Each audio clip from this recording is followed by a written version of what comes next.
Olá você aí, bem-vindo a mais um mergulho profundo com a gente. Hoje a gente vai se aventurar num universo fascinante que, acredite, moldou muito da forma como você consome cultura e produtos hoje em dia. É isso aí. A gente vai falar sobre a cauda longa. Isso, a cauda longa. É um conceito apresentado pelo Chris Anderson no livro dele, A Cauda Longa. O nome já diz tudo, né? A cauda longa. E a ideia central da cauda longa, cara, é daquelas que, quando a gente entende assim de uma luz sobre um monte de coisa que a gente meio que já percebia, mas não tinha nome. Exatamente. É tipo, É isso que tá acontecendo. mas é verdade. Então, pra você que tá chegando agora e nunca ouviu falar disso, imagine o seguinte. Antigamente, a gente tinha poucos hits que dominavam tudo. Sabe, tipo, na música, no cinema, era quase uma imposição cultural, né? E o que o Anderson mostra pra gente é como a gente está caminhando para um cenário muito mais rico e diversificado, cheio de nichos, cheio de interesses específicos. E ele usa exemplos de áreas bem diferentes para pintar esse quadro, né? Música, filmes, vendas no varejo e até a ciência feita por amadores. E o grande motor dessa mudança toda que possibilitou essa transformação é a internet e a queda brutal nos custos para fazer as coisas chegarem na gente. Sim, a internet mudou tudo. Mudou tudo. Então, a nossa missão hoje aqui é tentar desvendar para você que está nos ouvindo.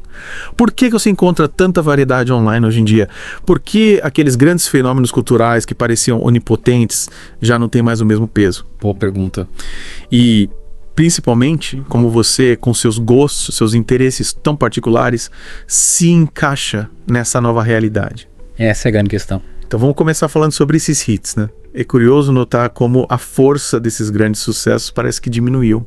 O Anderson, ele cita uns dados bem interessantes, né? Sim. Que quase todos os 50 álbuns musicais mais vendidos da história, você acredita, Cara, foram lançados nos anos 70 e 80. Nenhum dos últimos 5 anos, na época que ele escreveu o livro, figurava nessa lista. Faz sentido. Impressionante, né?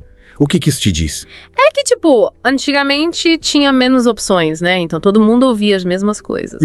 E não para por aí, né? Até a bilheteria dos filmes campeões de Hollywood deu uma bela caída em 2008. Sério? Parece que, mesmo com mais gente no mundo, menos pessoas estavam correndo para ver os blockbusters. Nossa. Será que é porque a gente tem muito mais opções disputando a nossa atenção? Faz sentido. Mas te acha? Acho que sim. Tem tanta coisa legal pra ver e fazer hoje em dia, né? E isso nos leva a comparar como as coisas funcionavam na era da transmissão, né? O rádio, a televisão no comecinho, com o que a internet possibilita hoje. Porque naquela época a gente tinha pouquíssimos canais, né? Que meio que ditavam que milhões de pessoas iam consumir ao mesmo tempo. O Anderson, ele usa o exemplo do seriado I Love Lucy, você lembra? Ah, sim, I Love Lucy. E chegou a ser assistido por 74% das famílias americanas com televisão. Caramba, que sucesso. Era quase uma cultura de massa homogênea, né? Todo mundo consumindo a mesma coisa. E era um sistema onde só fazia sentido financeiramente investir em coisas que fossem um sucesso estrondoso, porque os custos de distribuição para alcançar milhões de lares eram altíssimos. Lógico, né? Tinha que valer a pena o investimento. Mas aí a internet Chegou pra mudar tudo. muda tudo. Ela tem a capacidade de entregar, como o Anderson coloca, 1 milhão de programas para cada pessoa. A internet é a terra da abundância. É a terra da abundância. A lógica muda completamente. De repente, tentar servir a mesma coisa para milhões ao mesmo tempo se torna meio ineficiente para essas redes de distribuição, né? Verdade. Outro ponto, da internet. E é exatamente nesse cenário que surge esse conceito central, né? Da cauda longa. A cauda longa. Essa queda drástica nos custos de distribuição, com a internet funcionando como loja, teatro, emissora, tudo ao mesmo tempo. Por uma fração do custo tradicional. Revela uma quantidade enorme de nichos que antes eram inviáveis do ponto de vista econômico.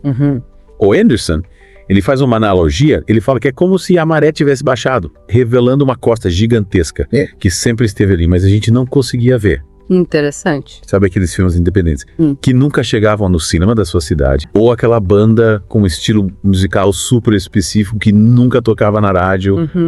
Ou até aquele equipamento esportivo para um hobby super nichado que você nunca encontrava nas lojas. Conheço bem essa história. Agora, tudo isso fica disponível online, né? Seja pela Netflix, pelo Spotify, pela Amazon, ou até descoberto por uma busca no Google. É verdade. É um mercado invisível. De repente se torna visível. E o mais surpreendente disso tudo é que nessa nova realidade, basicamente tudo encontra um comprador É mesmo?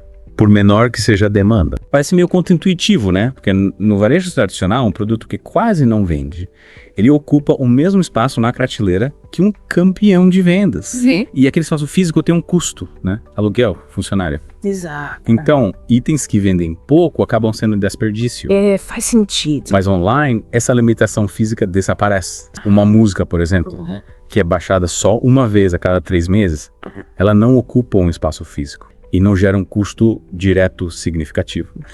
Isso permite que as plataformas ofereçam uma variedade muito maior de produtos e conteúdos, explorando essa cauda longa. Cauda longa? Da demanda, né? Interessante. E essa disponibilidade muito maior de opções também acabou impulsionando o surgimento dos chamados mini-íconos. Com mais poder aquisitivo, né? As pessoas deixaram de buscar só produtos baratos e de marca para começar a refinar seus gostos, procurando por itens de nicho que realmente os diferencia. O Anderson, ele cita uns termos bem interessantes, né? Ele fala de masclusivity, que é essa ideia de produtos feitos em massa, mas com um toque de exclusividade. Ah, entendi. Narrowcasting. Que é você direcionar conteúdo para um público muito específico. E Mass Customization.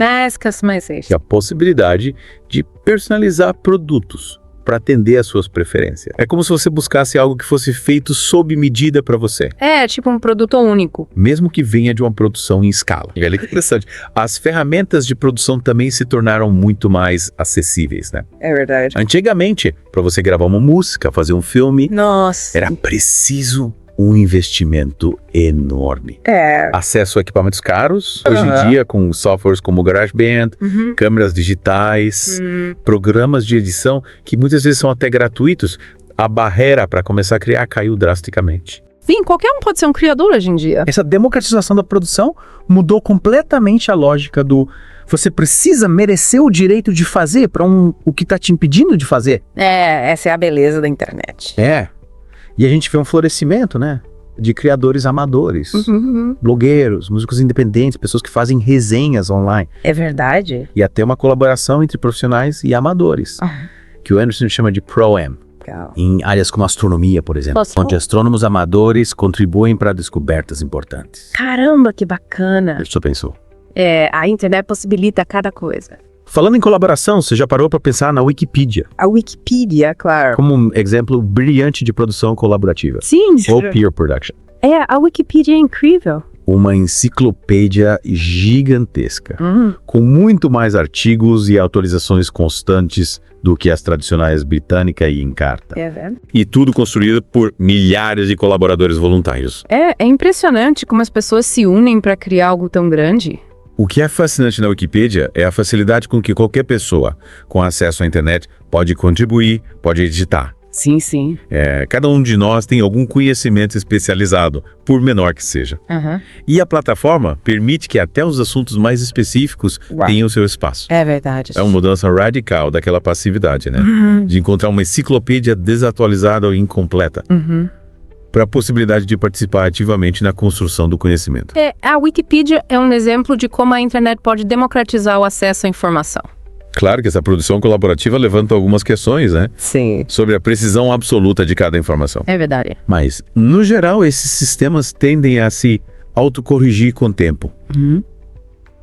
E se beneficiam da chamada sabedoria das multidões. Sabedoria das multidões. Talvez uma pequena imprecisão aqui ou ali seja o preço a se pagar pela eficiência e pela escala, né? Desse tipo de projeto. E o que será que motiva essas pessoas a criar conteúdo de valor sem receber um pagamento direto por isso? Boa pergunta. É aí que entra a economia da reputação da cauda longa. Economia da reputação. Quase como uma economia da doação. Onde a sua reputação online, o reconhecimento dos outros e a satisfação de contribuir para uma comunidade são os principais motores. Interessante. É um modelo bem diferente da tradicional economia monetária, né? Focada em grandes sucessos comerciais. E como é que a gente descobre essas pérolas raras no meio dessa imensidão da cauda longa? Boa pergunta. Os formadores de opinião tradicionais, né? As rádios, a MTV.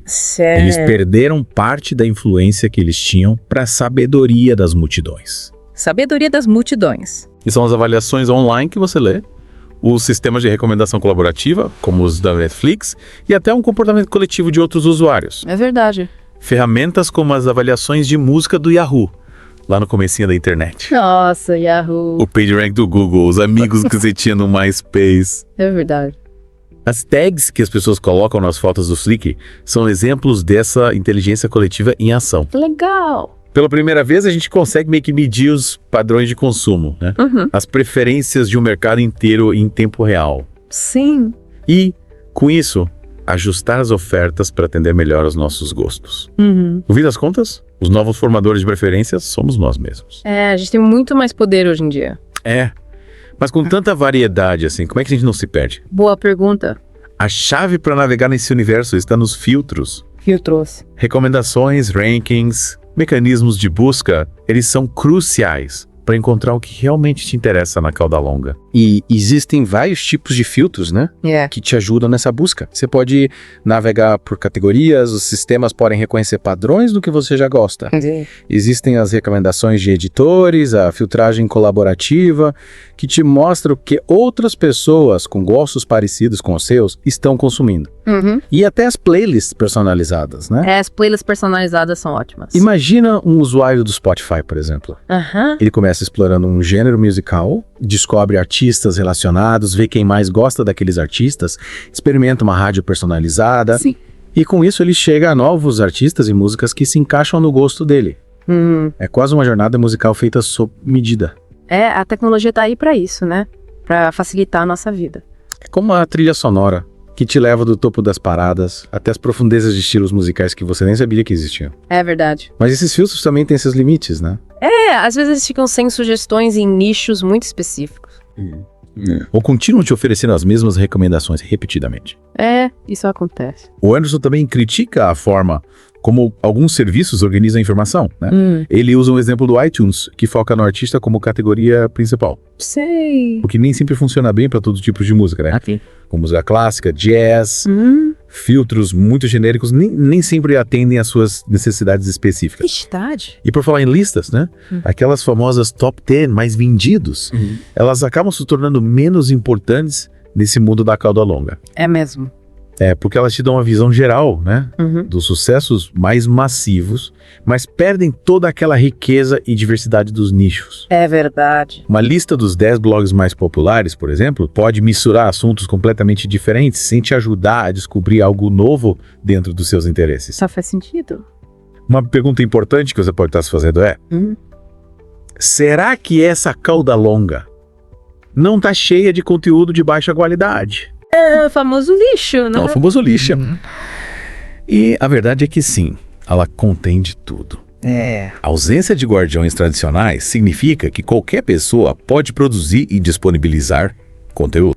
Mas essa mesma falta de filtros prévios também permite que trabalhos incríveis, profundos, que talvez nunca tivessem encontrado espaço no modelo tradicional, venham à tona. Interessante. A cauda longa tem uma variedade enorme de qualidade, do péssimo ao excelente. Enquanto as prateleiras das lojas geralmente apresentam uma seleção mais restrita, né, do mediano para o bom. E aqui é fundamental o papel dos filtros inteligentes. Filtros inteligentes. Eles aumentam muito as chances de você encontrar conteúdo que realmente te satisfaça na cauda. É verdade. Porque os itens de nicho são feitos para atender intensamente a gostos mais específicos do que aqueles produtos que tentam agradar todo mundo. Faz sentido. É curioso notar também a relação, né, entre a cauda longa de produtos que a gente encontra online e a concentração de demanda por nichos que existe nas grandes cidades. O que o livro chama de cauda urbana. Cauda urbana. Em cidades com uma população densa, até os interesses mais raros encontram um público concentrado. Uma loja que vende só botões, por exemplo, talvez não sobreviva numa cidade pequena, mas em Nova York existe um distrito inteiro de lojas de botões. Caramba, que legal. Isso mostra como até as coisas mais específicas encontram o seu público. E quem faz essa conexão entre a vasta oferta da cauda longa e a demanda que está espalhada por aí? Boa pergunta. São os agregadores, empresas como a Libris, para livros usados, e varejistas puramente digitais, como o iTunes, o Spotify, a Netflix. Eles reúnem uma variedade enorme de bens, né? Tornando tudo acessível e fácil de encontrar num só lugar. A Libris, por exemplo, criou um mercado para livros usados, né? Sem que antes era bem fragmentado, conectando os estoques de milhares de selos independentes. Já os agregadores digitais têm a grande vantagem de custos de estoque e distribuição quase nulos. Verdade. Além de oferecerem amostras grátis e diferentes modelos de venda, Sim, sim. até a publicidade passou por essa transformação, né, com o Google, que revolucionou o setor a baratear muitos custos, tanto para quem quer anunciar, quanto para quem tem um espaço para publicidade, através daquele modelo de palavra-chave autosserviço. É verdade. A cauda longa das palavras-chave permite que até pequenos anunciantes alcancem públicos muito específicos, Sim. que podem se interessar pelo que eles oferecem.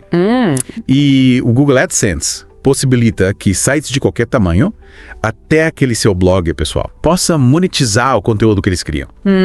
Então, quais são as regras para prosperar essa cauda longa? Boa pergunta. O Anderson apresenta alguns princípios-chave, né? Sim. Primeiro, disponibilizar tudo, Disponibilizar tudo. facilitando ao máximo a entrada e a distribuição. Segundo, ajudar-me a encontrar, Ajudar-me a encontrar. Com filtros e recomendações que realmente funcionem. Sim. Terceiro, baixar o preço. Baixar o preço. Com modelos de precificação flexíveis, para incentivar a exploração dessa variedade. E quarto, deixar os clientes fazerem o trabalho, Deixar os clientes fazerem o trabalho. aproveitando o poder da produção colaborativa e do conteúdo gerado pelos próprios usuários. Interessante. E tudo isso nos leva a uma mudança fundamental na forma como a gente pensa a economia, de uma mentalidade de escassez para uma de abundância. Abundância. A economia tradicional sempre focou na escassez, né? Sim. Mas no mundo digital da cauda longa, os custos marginais de produzir e distribuir tendem a zero.